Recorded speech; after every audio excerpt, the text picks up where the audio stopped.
January 6, 1953. London, before dawn. A pale winter light rests over the towers of Westminster Abbey. Frost clings to the iron railings.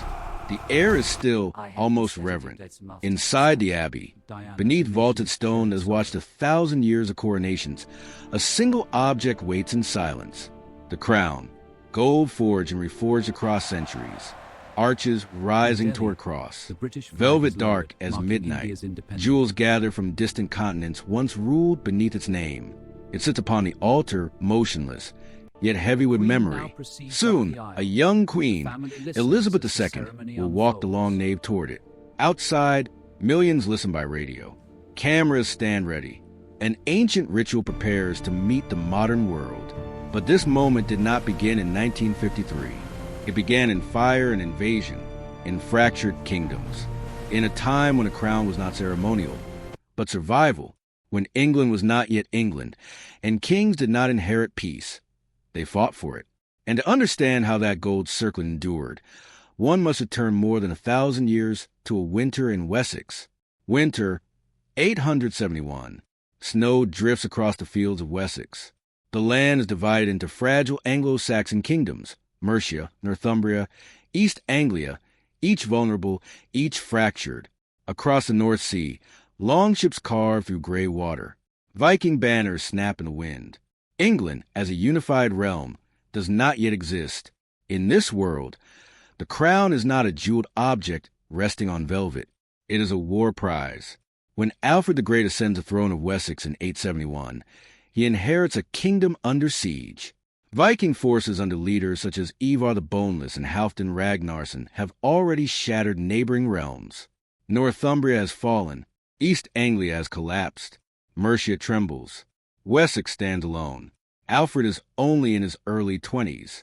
His army is outnumbered, his treasury depleted. Within months, he is forced into retreat, hiding in the marshes of Athelney in 878. Contemporary sources, particularly the Anglo-Saxon Chronicle, record this period not as legend but as desperate survival. The idea of a unified England hangs by a thread. Yet Alfred reorganizes. He reforms military service. He builds a network of fortified towns, Buzz, designed to respond rapidly to Viking raids. He commissions ships, creating one of the earliest organized English naval forces. He encourages literacy in law, translating Latin works into Old English. Kingship under Alfred begins to evolve from warlord to administrator. In 878, at the Battle of Edington, Alfred defeats the Viking army led by Guthrum. The Treaty of Wedmore follows, establishing boundaries between Anglo-Saxon and Danish territories. For the first time, there is a defined political space that resembles something greater than a single kingdom. The crown begins to mean continuity. After Alfred's death in 899, his successors, Edward the Elder and Athelstan, continue consolidating territory. In 927, Athelstan is widely regarded by historians as the first king of a unified England. The idea that a single ruler governs a land from the Channel to the Scottish borders becomes reality. But unity does not bring peace. By the 11th century, succession crises and renewed invasions destabilize the realm. In January 1066, Edward the Confessor dies without a clear heir.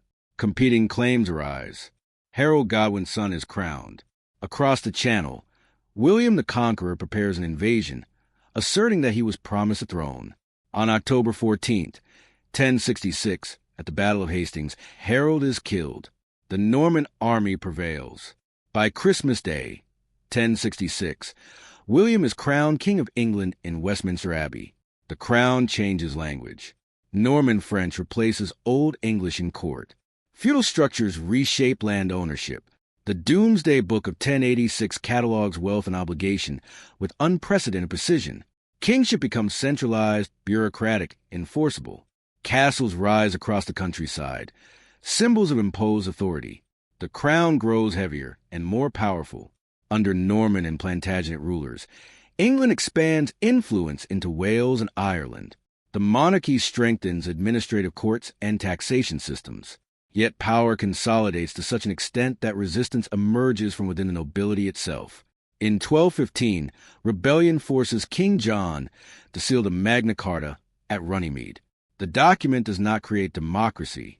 It does not speak of universal liberty, but it establishes a principle that will echo for centuries. The king is subject to law. The crown is no longer absolute. Through the 13th and 14th centuries, Parliament evolves from advisory council to institutional force. Edward I summons what historians call the Model Parliament in 1295, including knights and burgesses alongside clergy and nobility. Representation expands cautiously, unevenly, but permanently. The monarchy adapts. Then comes fracture again. The 15th century descends into dynastic struggle, the Wars of the Roses, between the houses of Lancaster and York. The crown becomes a contested object passed through bloodshed. Between 1455 and 1487, multiple kings are deposed, restored, or killed. Stability collapses into ambition. Until 1485, on Bosworth Field, Henry Tudor defeats Richard III. With that victory, he becomes Henry VII, founding the Tudor dynasty. His claim is thin, his legitimacy fragile. Yet through careful financial control and strategic marriage, he restores order. The crown survives again, and under his son, it will transform into something far more dangerous. The early 16th century opens not with uncertainty, but with spectacle. In 1509, Henry VIII ascends the throne. Young, athletic, educated in theology and music, he inherits a stable kingdom and a solvent treasury from his father. England is not yet a dominant European power, but it is orderly, governed, structured. Yet the crown Henry wears will not remain merely political. By the 1520s, his marriage to Catherine of Aragon has failed to produce a surviving male heir. Dynastic anxiety grips the Tudor court. Across Europe, monarchies still depend upon clear succession to prevent civil war. Henry seeks annulment. The papacy refuses. What follows alters the nature of English kingship permanently. Between 1532 and 1534, Parliament passes the Acts of Supremacy, declaring the king supreme head on earth of the Church of England. Authority once flowing through Rome is redirected to the English crown. Monasteries are dissolved. Church lands are seized. Wealth shifts into royal control. The crown becomes spiritual authority. This is not democracy. It is consolidation. Yet the mechanism Henry uses, parliamentary statute, deepens the institutional relationship between monarchy and legislature. The king acts through parliament, not above it. Even absolutism must now wear legal clothing. When Henry dies in 1547, England is religiously fractured. His son, Edward VI, advances Protestant reforms. His daughter Mary I restores Catholicism through persecution. Then in 1558, Elizabeth I takes the throne. Her reign stabilizes a realm. Elizabeth crafts a religious settlement balancing Protestant doctrine with moderate ceremony. She strengthens naval capacity. In 1588, the defeat of the Spanish Armada secures England's independence from continental domination. Maritime confidence grows. Trade expands. Colonization begins tentatively across the Atlantic. The crown begins to look outward, but beneath this expansion lies tension. Parliament grows increasingly conscious of its role in taxation and law. The doctrine of divine right, that monarchs rule by God's authority alone, gains prominence under the Stuarts. In 1603, the crowns of England and Scotland unite under James VI and I. For the first time, the island is ruled by a single monarch, yet unity masks instability. His son, Charles I, believes firmly in divine right. He dissolves Parliament repeatedly. He raises funds without parliamentary consent. Religious reforms alienate both Puritans and traditionalists. In 1642, civil war erupts. Royalists against parliamentarians. The crown against its own political nation. After years of brutal conflict, parliamentary forces under Oliver Cromwell prevail. In 1649, Charles I is executed outside the banqueting house in Whitehall. For the first and only time in British history, the monarch is tried and publicly beheaded. The crown is abolished. England becomes a commonwealth, then a protectorate under Cromwell. Yet republican experiment proves unstable. Military rule replaces monarchy. Authority remains centralized. In 1660, the monarchy is restored under Charles II. But something irreversible has occurred. The crown returns, yet diminished, conditional. Watched. In 1688, fear of Catholic absolutism under James II triggers the Glorious Revolution. Parliament invites William of Orange to intervene. James flees. The throne passes jointly to William III and Mary II. In 1689, the Bill of Rights is enacted. It limits royal power. It affirms parliamentary supremacy in taxation and legislation. It prohibits suspension of laws without consent. From this point forward, the monarchy cannot govern alone. The crown shifts from ruler to constitutional partner. The 18th century witnesses further transformation under the Hanoverians. When George I assumes the throne in 1714, language barriers and political realities encourage greater authority for ministers. The office of prime minister emerges in practice, most notably under Robert Walpole. The monarchy adapts again. By the reign of George III, Britain commands a global empire, yet even imperial strength cannot prevent crisis. The American colonies revolt in 1776. Independence is lost. The empire reshapes itself toward Asia and Africa. Through defeat and expansion alike, the crown endures, increasingly symbolic, increasingly ceremonial, yet still central to national identity. In 1801, the Act of Union creates the United Kingdom of Great Britain and Ireland. The monarchy now presides over a multinational state. By the time Queen Victoria ascends in 1837, industrialization transforms Britain into the world's leading economic power. Railways spread, cities expand, empire reaches its territorial height. The crown becomes a face of imperial unity. Yet power now rests firmly in Parliament. Over centuries, the object placed upon a monarch's head has changed meaning repeatedly, from battlefield prize to divine mandate, from absolute authority to constitutional symbol. And as the 20th century approaches, that symbol will face its greatest trial, not from rebellion within, but from war without. Angle 1. The crown and faith from its earliest form. The English monarchy bound itself to sacred authority. When Alfred the Great defended Wessex against Viking armies, chroniclers framed his victories not merely as military success, but as divine favor. Kingship in Anglo-Saxon England required consecration by the church. Oil upon the forehead symbolized God's approval. Without it, rule lacked legitimacy. The Norman conquest deepened this fusion. William the Conqueror justified his claim in part through papal endorsement. The crown and the cross stood side by side. Monarchs appointed bishops, influenced doctrine, and controlled ecclesiastical courts. Yet the most radical shift came under Henry VIII. By severing ties with Rome in 1534, he did not secularize the crown. He sacralized it further. The monarch became supreme head of the Church of England. Authority that once flowed through the Pope now resided in the sovereign. Religion became national. This intertwining endured for centuries. Even today, the British monarch is formally supreme governor of the Church of England. Coronation rites remain deeply Christian in structure.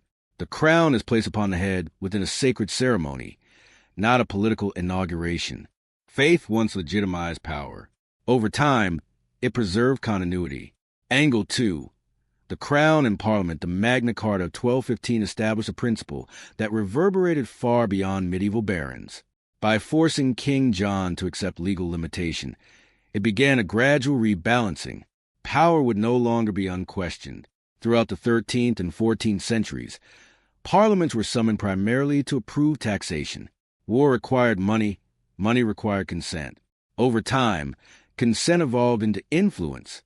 The crisis reached its breaking point under Charles I. His attempt to rule without parliament between 1629 and 1640, known as the personal rule, exposed the fragility of royal authority. When conflict erupted into civil war, it was not simply political. It was ideological. Could a king govern without accountability? His execution in 1649 answered that question in the most dramatic manner possible. After the Glorious Revolution, parliamentary sovereignty became embedded. The The 1689 Bill of Rights restricted the suspension of laws, controlled taxation, and regularized parliamentary sessions. The monarchy remained, but executive power gradually shifted toward ministers responsible to elected representatives. By the 19th century, under Victoria, the sovereign advised and influenced but did not command. Walter Bagehot later described the monarch's role as to be consulted, to encourage, and to warn. The crown ceased to rule. It began to endure. Angle 3. The crown and empire expansion reshaped the monarchy's global meaning. From tentative colonies in North America under Elizabeth I to vast dominions in India, Africa, and the Pacific, imperial growth elevated the British sovereign into a figure of worldwide authority. After the loss of the American colonies in 1783, Britain pivoted toward Asia. The East India Company extended influence across the subcontinent. Following the Indian Rebellion of 1857, governance transferred to the crown. In 1876, Victoria was proclaimed Empress of India. The crown now symbolized imperial unity. At its territorial height in the early 20th century, the British Empire governed nearly 1/4 of the world's land surface and population. From Canada to Australia, from Kenya to Malaya, allegiance was pledged to the sovereign. Yet empire also generated contradiction. It spoke of civilizing missions while enforcing economic extraction. It promised order while confronting resistance. The crown appeared on coinage across continents, yet authority was increasingly symbolic rather than administrative. When the First World War erupted in 1914, imperial forces rallied under a shared monarch. Soldiers from India, Canada, Australia, and New Zealand fought in Europe beneath the same royal standard. The crown had become a unifying emblem across oceans. But global war would test whether symbolism alone could sustain loyalty in an age of mass politics and rising nationalism. Angle 4. The crown at war when the First World War began in August 1914. The British monarchy faced a modern conflict unlike any in its history. Industrial warfare consumed entire societies. Millions mobilized. The front line stretched across continents. At the time, the throne was occupied by George V. His lineage was intertwined with European royal houses, including Germany's. Anti-German sentiments surged across Britain as the war intensified. In 1917, amid aerial bombardment by German Gotha aircraft and rising public suspicion, George V made a calculated decision. The royal house would abandon its German name, Saxe-Coburg and Gotha, and adopt a new one, Windsor. It was not merely cosmetic. It was survival through symbolism. The crown aligned itself unmistakably with national identity. Royal visits to munitions factories, hospitals, and troop encampments reinforced a sense of shared sacrifice. The monarch no longer commanded armies. He embodied endurance. 2 decades later, in 1939, Britain again faced existential war. When George VI addressed the nation by radio after declaring war on Nazi Germany, his hesitant yet steady voice reached millions. During the Blitz, he and Queen Elizabeth refused evacuation. They remained in London, even after Buckingham Palace was bombed. The crown stood under fire. These actions did not determine battlefield outcomes. They shaped morale. In total war, morale was a strategic asset. Angle 5. The crown and industrial modernity, the 19th century altered Britain beyond recognition. Steam power, mechanized factories, and railways transformed daily life. Urban populations exploded. Political reform movements demanded broader representation. Under Queen Victoria, the monarchy navigated this industrial upheaval carefully. Though personally conservative in temperament, Victoria adapted to constitutional expectations. The Reform Acts of 1832, 1867, and 1884 expanded the electorate dramatically. Political power flowed increasingly from popular vote. The crown did not resist this tide directly. It adjusted. Public ceremonies, jubilees, and carefully managed appearances strengthened emotional attachment. Photography and newspapers carried royal imagery into ordinary homes. The monarchy became visible in ways earlier rulers never were. Industrial modernity required reinvention. Authority rooted in divine right would have faltered in a democratic age. Authority reframed as continuity endured. Angle 6. The crown and the media age, the 20th century introduced new pressures. Radio, cinema, and later television dissolved distance between sovereign and subject. Coronations became global broadcasts. The 1953 coronation of Elizabeth II was televised live, reaching millions. Tradition entered living rooms. Ancient ritual met electrical signal. Yet visibility brought vulnerability. The abdication crisis of 1936, when Edward VIII relinquished the throne to Mary Wallace Simpson, revealed that personal decisions could destabilize constitutional balance. Public expectation now shaped royal conduct. Private life carried national consequence. In the late 20th century, media scrutiny intensified. Marriages, divorces, and tragedies unfolded under relentless coverage. The death of Diana, Princess of Wales, in 1997 triggered national mourning and criticism of perceived royal distance. The monarchy responded by adjusting its public engagement. Symbolism alone was no longer sufficient. Responsiveness became essential. Across faith, parliament, empire, war, industry, and media, the crown transformed repeatedly. It surrendered power yet retained presence. It lost territories yet preserved allegiance. It adapted to survive. And as the 20th century moved toward its most dramatic constitutional crisis, the survival of the monarchy would hinge not on ancient tradition, but on a single decision in December 1936. December 10th, 1936. London. Inside Fort Belvedere, a document lies prepared for signature. The ink is dark, the language precise. Outside, winter fog presses against the windows. Within hours, the British Empire will have a different king. Edward VIII has reigned for less than a year. His accession in January followed the death of George V. Popular, charismatic, and modern in manner, Edward represented a generational shift. He toured industrial regions, spoke openly with citizens, and appeared less rigid than his predecessors. Many believed he would humanize the monarchy further, but his intention to marry Wallace Simpson, an American divorcee whose former husbands were still living, triggered a constitutional crisis. The issue was not romance. It was governance. As supreme governor of the Church of England, the monarch was expected to uphold its teachings, which at the time opposed remarriage after divorce if a former spouse remained alive. More critically, the British government, led by Prime Minister Stanley Baldwin, determined that such a marriage would be unacceptable to Parliament and the Dominions. The monarchy had become inseparable from constitutional consent. Edward proposed alternatives. A morganatic marriage in which Simpson would not become queen, or proceeding despite ministerial objection. Both were rejected. Dominion governments, including Canada and Australia, expressed concern. Unity across the empire required clarity. On December 10th, Edward signed the instrument of abdication. The following evening, he addressed the nation by radio, explaining that he could not carry the heavy burden of kingship without the help and support of the woman I love. It was a rare moment of personal candor from a sovereign, yet the constitutional lesson was unmistakable. The crown did not belong to the individual. It belonged to the state.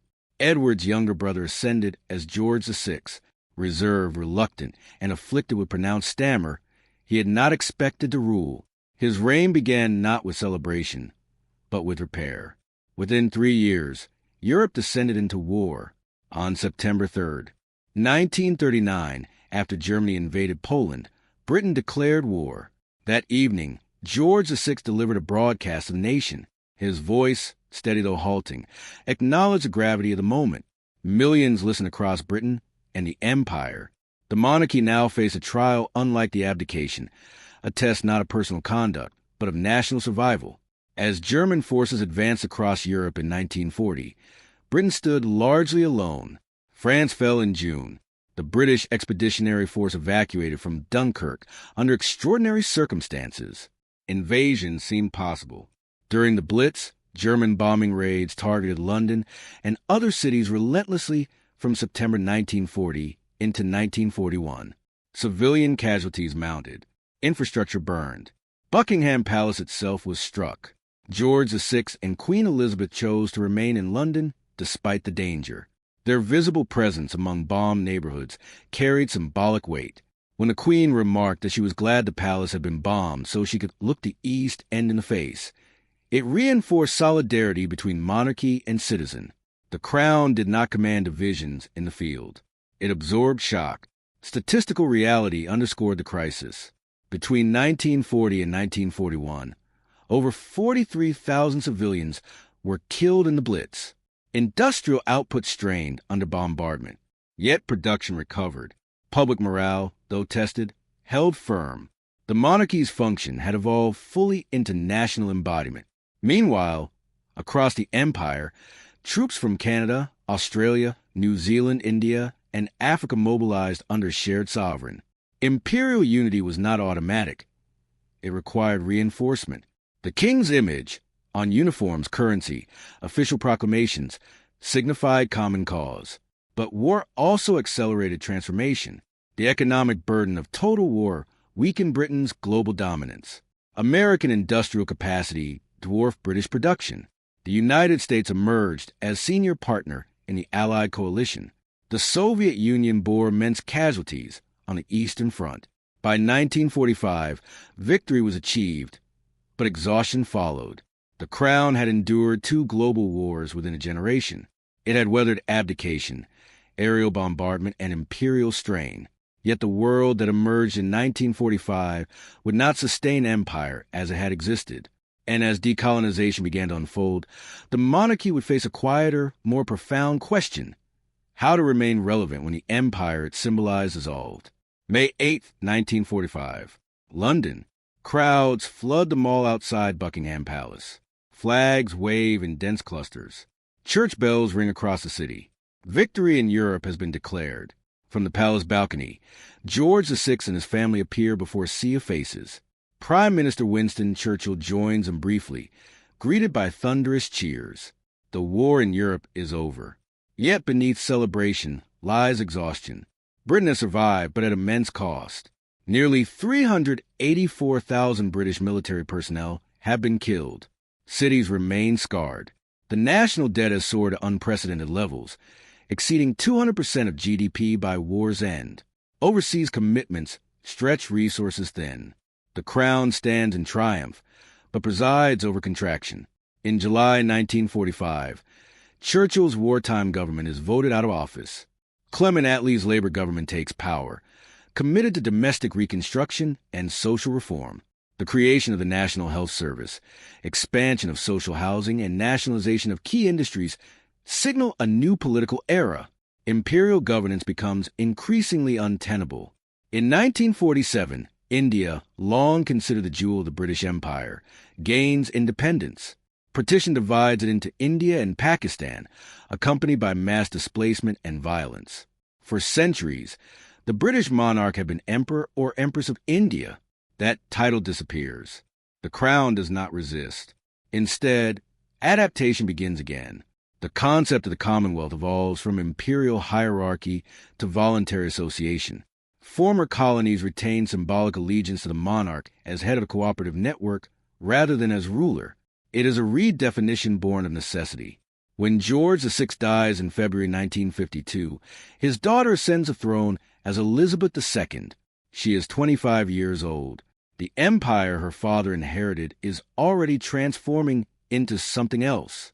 Her coronation in 1953 is watched by an estimated 27 million people in Britain alone, and millions more worldwide via television broadcast. It is the first coronation to be fully televised. Tradition becomes spectacle. Ritual becomes shared global experience. But the political structure behind the spectacle has changed permanently. Throughout the 1950s and 1960s, decolonization accelerates. Ghana gains independence in 1957. Nigeria in 1960, Kenya in 1963. Dozens of territories transition to sovereign status. Some retain the monarch as head of state within the Commonwealth realm framework. Others become republics. The empire dissolves without catastrophic collapse.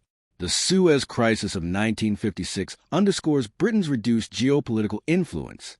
Military intervention alongside France and Israel fails under international pressure, particularly from the United States. It becomes clear that Britain is no longer a superpower, yet the monarchy remains stable. Elizabeth II undertakes extensive tours across the Commonwealth, reinforcing diplomatic ties. Her role becomes one of continuity rather than command. She opens parliaments, meets prime ministers, receives foreign dignitaries. Political neutrality becomes paramount. The crown's authority now rests not in governance, but in endurance. In 1977, her silver jubilee marks 25 years on the throne. Public celebrations fill streets across the United Kingdom. Despite economic turbulence in the 1970s, attachment to the monarchy persists. However, the late 20th century introduces strain. The marriages of her children unfold under relentless media attention. In 1992, often described by the Queen as her annus horribilis, multiple separations and a devastating fire at Windsor Castle test public perception. The following years bring intensified scrutiny. Then, in August 1997, Diana, Princess of Wales, dies in a car accident in Paris. Public grief is immediate and overwhelming. Millions gather outside royal residences. Criticism emerges regarding the monarchy's initial response. The institution, accustomed to measure reserve, confronts modern emotional expectation. Elizabeth II addresses a nation in a live broadcast, acknowledging loss and expressing respect. The moment marks a recalibration. Visibility increases. Accessibility expands. The crown adapts once more. By the early 21st century, constitutional power remains firmly in Parliament. The monarch's duties are ceremonial and advisory. Yet in times of crisis, whether terrorist attacks, national mourning, or global pandemic, the sovereign's address carries symbolic weight. Elizabeth II's reign spans 70 years. She witnesses a transformation from empire to commonwealth, from industrial economy to digital society. 15 British prime ministers served during her lifetime, from Churchill to Liz Truss. Political leadership changes repeatedly. The crown does not. When she dies in September 2022, tributes flow from across the world. Leaders from republics and monarchies alike attend her funeral. The scale of global response underscores a rare phenomenon. In an era of rapid change, a single individual embodied institutional continuity for 7 decades. Her son ascends as Charles III. The crown passes again. But the question that lingers into the 21st century is no longer whether the monarchy can survive war or empire. It is whether symbolism alone is sufficient in a democratic, media-saturated, economically complex society. The climax of military crisis has passed. What remains is a slower, quieter test of relevance. September 2022, London. The queue stretches for miles along the Thames. For hours, then days, citizens move slowly forward in near silence to file past a single coffin lying in state at Westminster Hall. Some have traveled from distant corners of the United Kingdom. Others have flown from abroad. They wait through cold nights without complaint. At the center of the hall rests the coffin of Elizabeth II, draped in the royal standard. Upon it sits the imperial state crown. The object that once symbolized conquest and command now signifies memory. Her death closes the longest reign in British history, 70 years. During that span, the United Kingdom changed profoundly. When she acceded in 1952, Britain still governed extensive overseas territories. Rationing from the Second World War remained in place. The nation's global position, though diminished, retained echoes of imperial influence.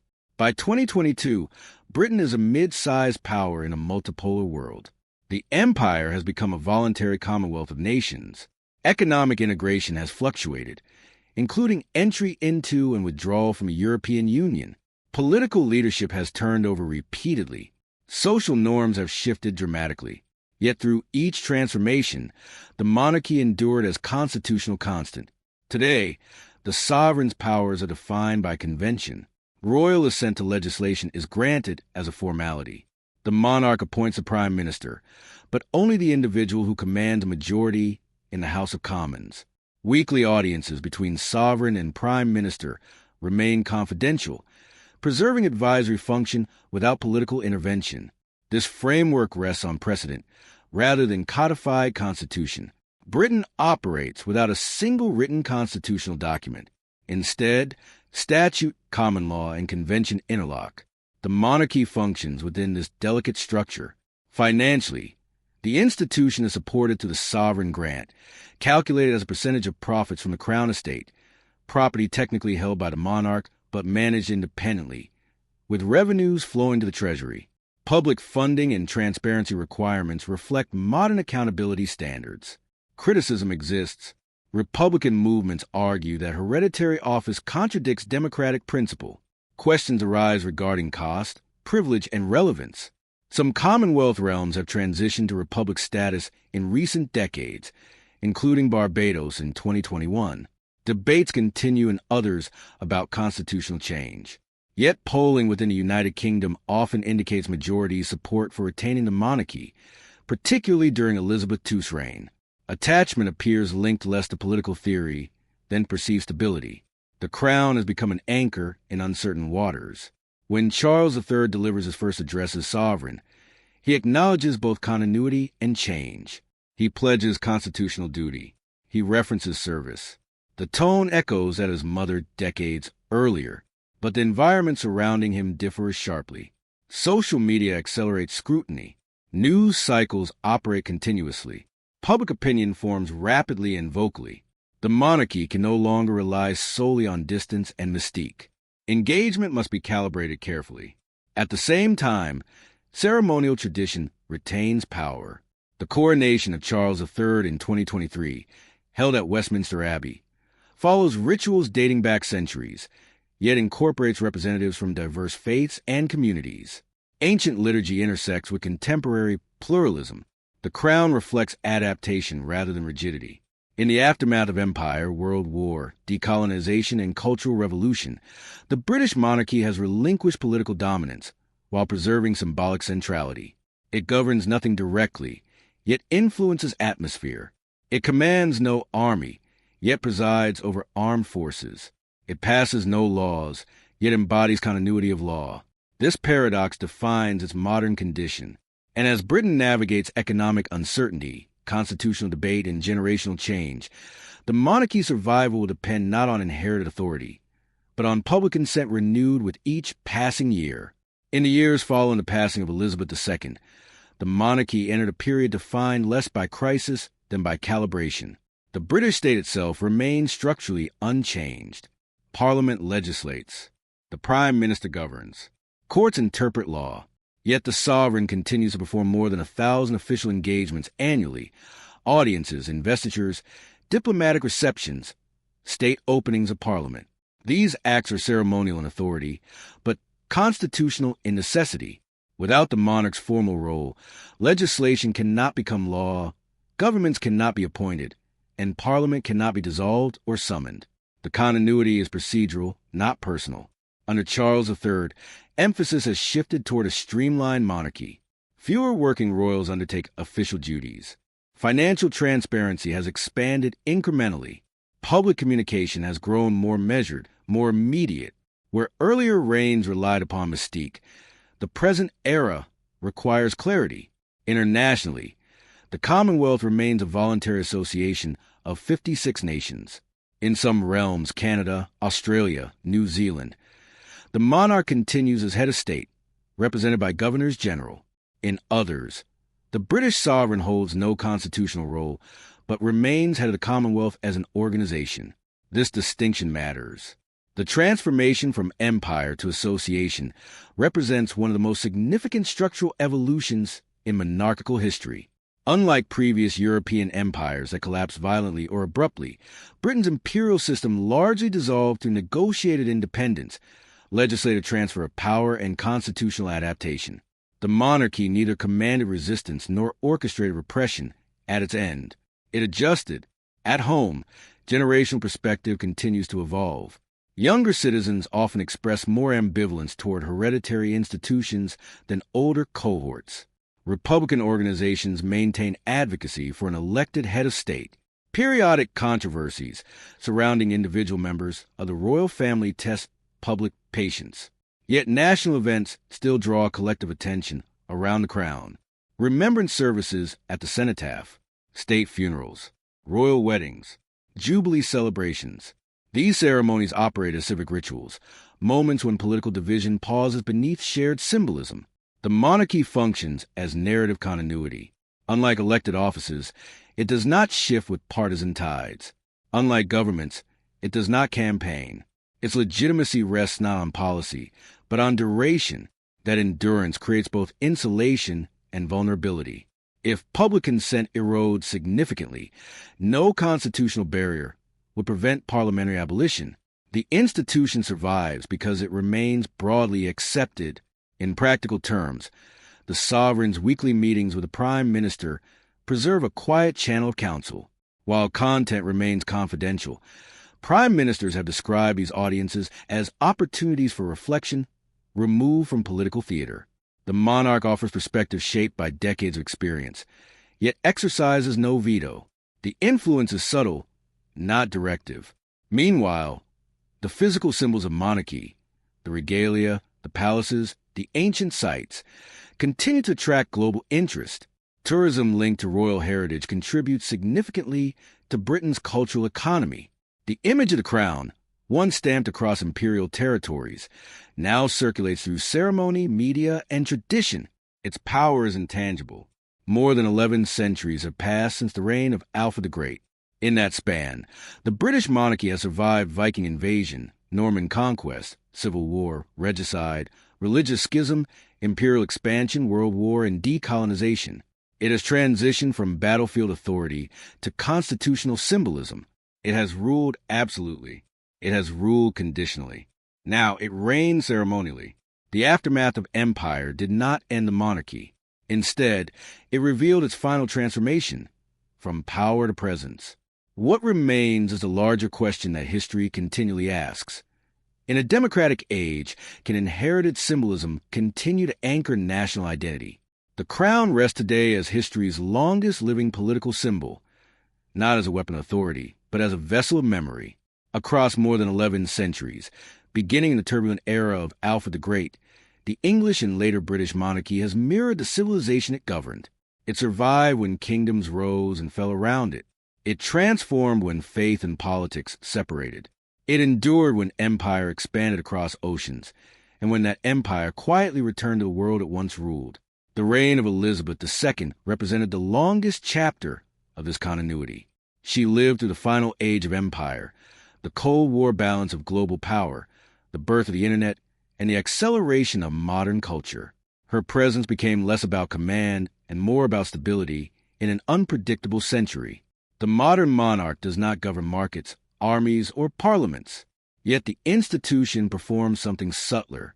It provides historical gravity. In democratic societies, political leadership changes with elections, ideology, and social movement. The monarchy stands outside that cycle. It is not designed to solve economic crises or draft legislation. Its purpose is psychological rather than administrative, a reminder that the state is older than the administration of the moment.